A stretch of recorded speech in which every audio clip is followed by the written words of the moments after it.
So tell me about, or tell us about what's kind of the psychological factor of the Chinese buyer? I mean, how do they approach buying real estate? Are they fearless? Are they extra on due diligence? Are they yeah. Well, I found that the Chinese buyer is a very smart and patient buyer. They're not the ones to just go in and rush. They will do all of their due diligence, and you won't even know that you're in the running sometimes, that they're even looking at the properties that you're interested in. And once they've done all their due diligence on the company or the property, and then they'll contact you, which is very interesting. So you have to be on best behavior even when no one's watching, which is probably a good thing. But they are fearless. They also buy on branding and quality. Those things are very, very important to them. So if they know the name in China or they know it as a U.S. company, you are apt to do far greater than if they don't really know you and then they have to find out all about you. So what are some examples of really big China deals here in the LA market? I know there's the Metropolis project. There are other projects downtown. But what are you seeing? What is the China impact having here on the LA market? And is it causing prices to rise? There's been a lot of excitement here in LA. The Chinese love Los Angeles, and as many immigrant, foreign nationals love LA. It has a lot to offer. And in my opinion, I've lived in San Francisco and I've lived in New York. LA is and offers the ultimate American dream. So this is my little plug for LA. I love it here. But so in 2010, I don't know how many people are familiar with this, but there's an area in Beverly Hills called Robinson May. The area is not called, the building is called Robinson May. It was a department store. In 2010, that building was sold for $148 million. Last year, there were 20 different buyers from around the globe coming in to buy this property because it was for sale again. And it sold for $420 million.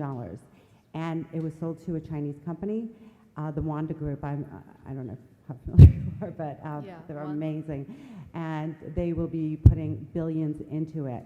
And then, of course, there's downtown, the Metropolis. That has just been approved, and that has about $1 billion also that will be going into that project. And then there's the FIG, which is, they haven't budgeted that yet, but that's going to be about $1 billion as well. On the luxury home market, which is my area of expertise, we've had such an amazing run over the past year. I'll just share just a couple of figures with you. But total homes sold over $20 million. There was 23 homes sold. And that is only in Malibu, Beverly Hills, Bel Air, Hollywood. So that's not even downtown or Arcadia and all these other places. 10 properties sold for over $30 million. And altogether, 170 properties sold in the $2 to $5 million range. So we don't get the big news that New York or Miami and San Francisco get about these big things that are going on, but we are selling these and it's very quiet. The reason is LA is a house market. It's not a big development condo market. So in New York and in Miami and in San Francisco, you have these huge high-rises and developments, and people will go. For example, one of our Sotheby's clients, they had listed a building in Miami. A Chinese group came in and they looked at the whole building. It was hundreds of units for sale. They gave our person 8 properties on that list. And they said, okay, so you want to buy these 8 properties? He says, no, I want to buy everything except those 8 properties because if the numbers were wrong. So those are the kind of things we're getting. Developers are increasingly getting to the point where they don't want to sell their whole units to those people because they feel that it's just going to be empty buildings everywhere, and then it doesn't make the downtown thrive, and that's been a problem here in downtown LA. So they're trying to make sure that that doesn't happen. So they're coming in with, okay, you're going to be able to buy this, but you have to live in it, or you cannot rent it for at least a year. before you're able to rent it out. Mhm. And then one more thing on the luxury market, a great deal of homes between $8 to $20 million are being, we're selling those constantly, and then right after close of escrow, they go up for rent. LA is a huge rental market, so to have a house at $100,000 a month is not a big deal. So in terms of the volume of your own business, what representation does the Chinese buyer account for? The percentage of my business from the Chinese market the percentage is probably maybe 13 to 18%, but I would say that also goes for about 80% of my business. So in terms of volume, 80%, but in terms of actual deals, only around 13 to 18% then. Okay. And I have a kind of a cute story. I'm the first person in the history of the United States to sell a house for over $100 million.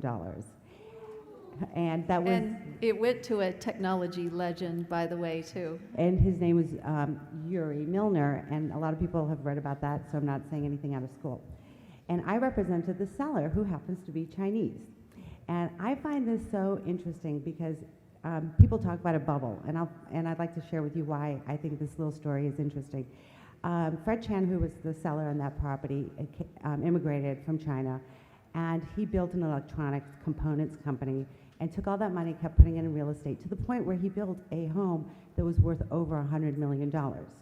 So the Chinese that are coming here, they're not just coming here just to buy up things. I think they're coming here to build from generation to generation, and the wealth is just going to get greater and greater.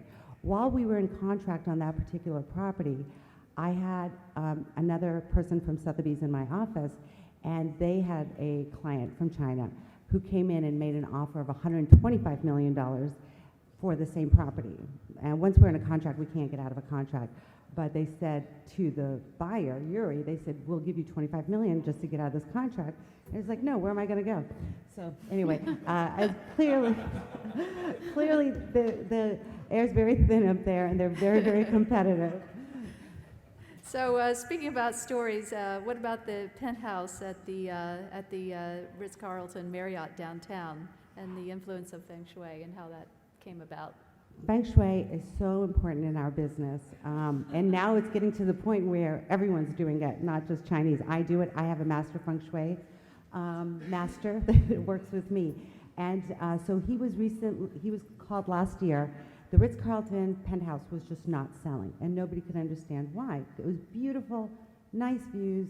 Ritz-Carlton, what more do you want? It has the brand, it has everything, and it just wasn't selling. So Jonathan went and he said, this is why this isn't selling. So he pointed out to a couple of things that they changed, and some things were actual construction items. And after he did that, that property sold for more than it was listed for, and it sold in 2 weeks. So the stuff has some merit to it. Wow. And so so whenever I have a big listing, I will take a Feng Shui master with me, and they will correct any energy items.